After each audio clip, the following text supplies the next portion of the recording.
Continuamos con esta entrevista con la profesora Alejandra Liriano. Ella es una experta en el derecho internacional, en relaciones internacionales. Ha sido vicecanciller de la República, es actualmente viceministra de la presidencia. Y bueno, y si uno dice, se han quedado anclados, como usted dijo o reflexionó antes de irnos a la pausa, entonces en la sentencia 168-2013, pero bueno, no habían sido tan ríspidos con esta nueva categorización. ¿De dónde salen estos nuevos ingredientes para seguir ubicándonos como, a veces uno dice, será que bueno, que uno ve una persona de insólito, de piel de color oscura y uno lo agrede por eso? Aquí todos somos negros. O sea, ¿qué cosas adicionales hemos hecho al margen de todo esto que usted ha dicho que el Estado para todo el mundo se ha visto los esfuerzos que ha hecho, inversiones cuantiosas de recursos económicos a título de gratuidad, le han salido esas diligencias a las personas, no se le ha cobrado un centavo por ese proceso? O sea, ¿de dónde se saca, cuáles son los nuevos ingredientes que CIDH tiene para elevarnos a esa macabra categoría? Sí, muy buena pregunta. O sea, por eso hablamos de desproporcionalidad. Porque cuando ubica los criterios que se establecen para elevar un país a la categoría 4B o cuarta B, en los que nos están poniendo con Venezuela y con Cuba, Cuba no es miembro de la Organización de Estados Americanos, y hay una desproporcionalidad porque ninguna de las razones que ellos esgrimen, que son los criterios para elevar a la categoría 4, sucede en el país. Aquí no hay una violación de la institucionalidad democrática establecida en la Carta Interamericana de los Derechos Humanos. Aquí no hay una violación sistemática de los derechos humanos a nivel de violación de las libertades, no lo hay.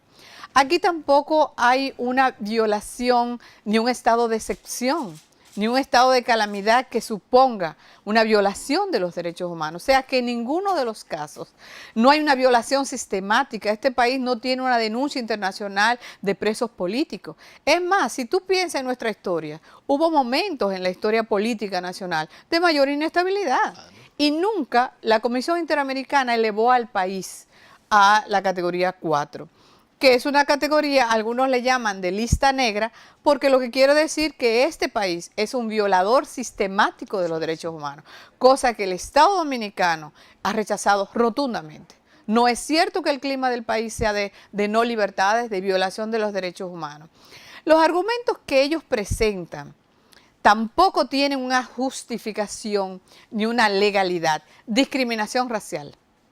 Desde toda mi experiencia diplomática, el elemento de la discriminación racial ha querido salir y ha salido permanentemente en organismos internacionales y en organizaciones no gubernamentales, incluso desconociendo la historia de este país, desconociendo la historia de mestizaje y de acercamiento entre la población africana de origen que entra a América por aquí. Claro. Los primeros negros vienen y en ese sentido, en una vez escribí sobre las mujeres negras como son parte de esta nación dominicana. De manera tal que esa llamada... nosotros somos producto del negro y el blanco. Y el blanco, ese llamado mestizaje que algunas personas quieren decir de mulatos, ¿verdad? Es una teoría muy cuestionada. Pero lo que es cierto es que esa es nuestra conformación nacional. Ellos no lo reconocen.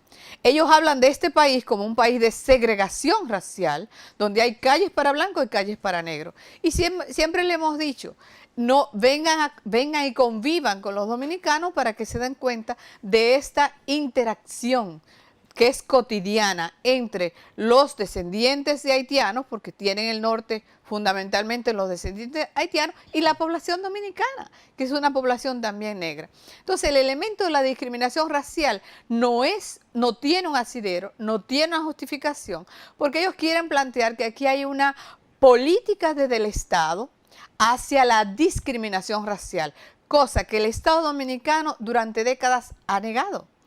Que haya casos aislados de discriminación lo encontramos. Y cuando ha habido la prensa se ha hecho eco, porque también quieren decir que porque hay una política de Estado se oculta la condición racial de los dominicanos, del negro de los dominicanos, cosa totalmente falsa. Entonces nos damos cuenta que son elementos que no tienen una base de sustentación. Aquí, perdón, nadie mata a una persona porque sea negra, Jamás. ni un negro mata a un blanco, Jamás. como sucede en Estados Unidos. Sí, O sea, no hay una lamentablemente. política de y Estado. nadie dice que desde Estados Unidos hay una política de Estado. De ninguna manera. Y las prácticas racistas son condenables. Claro. Y nosotros somos parte de la Convención Internacional contra la Discriminación Racial. O sea, el Estado ha asumido como compromiso. Menos podría entonces avalar y fomentar una política de discriminación racial. De ninguna manera. De manera que ese es un elemento que se cae en cuanto a una acusación. Y ellos lo extrapolan al haitiano. Pero en el fondo lo que hay, Héctor, es una no aceptación, y no lo aceptaron desde la sentencia 168-13, que el Estado tiene una potestad para definir su política migratoria, con una potestad soberana como tienen todos los estados. Entonces nadie puede venir de afuera a imponer normativas constitucionales ni normativas adjetivas a favor de que se otorgue la nacionalidad a los ciudadanos procedentes de un país, en este caso los ciudadanos procedentes de Haití.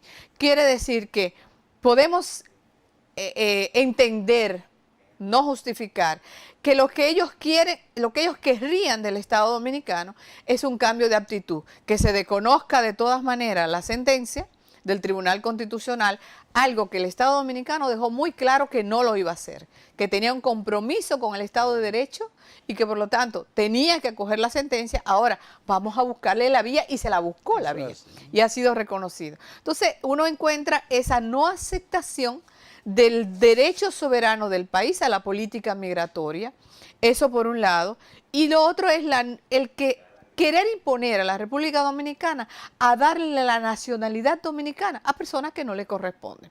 Y en eso, tanto en la Constitución y las leyes, son muy claras. ¿Quiénes son? Los que por Constitución y por las leyes le corresponde, son dominicanos. Entonces ahí no hay vuelta.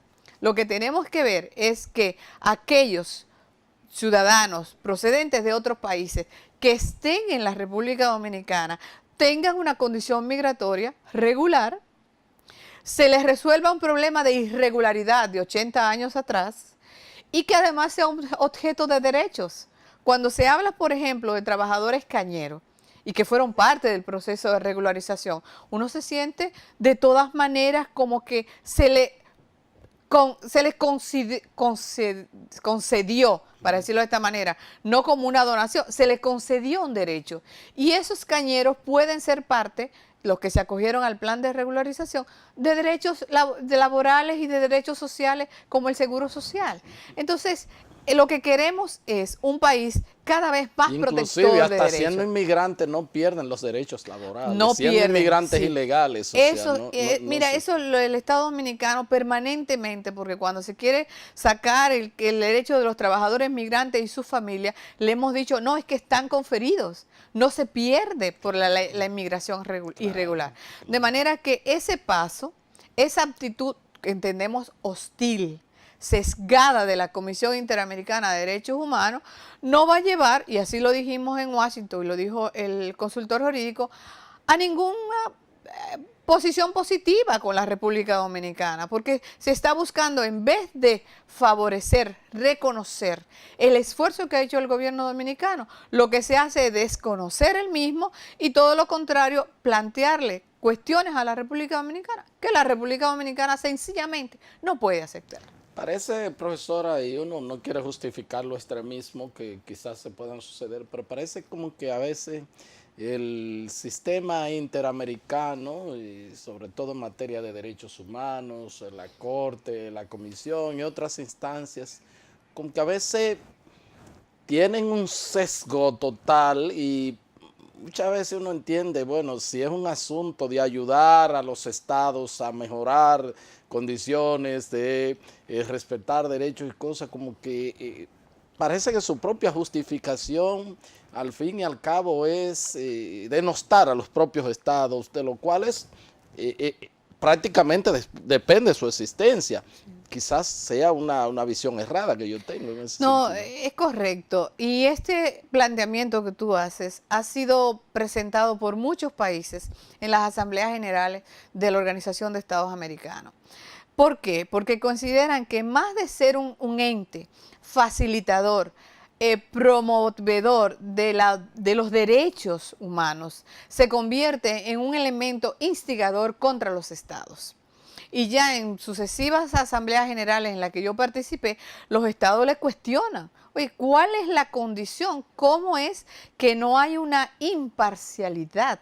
¿Cómo es que no hay una, si se quiere, neutralidad? Usted tiene que escuchar a Claro. todos los sectores, tanto a los no gubernamentales como a los gubernamentales. Y lo que sienten los estados es que ellos son permanentemente asediados por la Comisión Interamericana de los Derechos Humanos y que eso les resta credibilidad a su trabajo.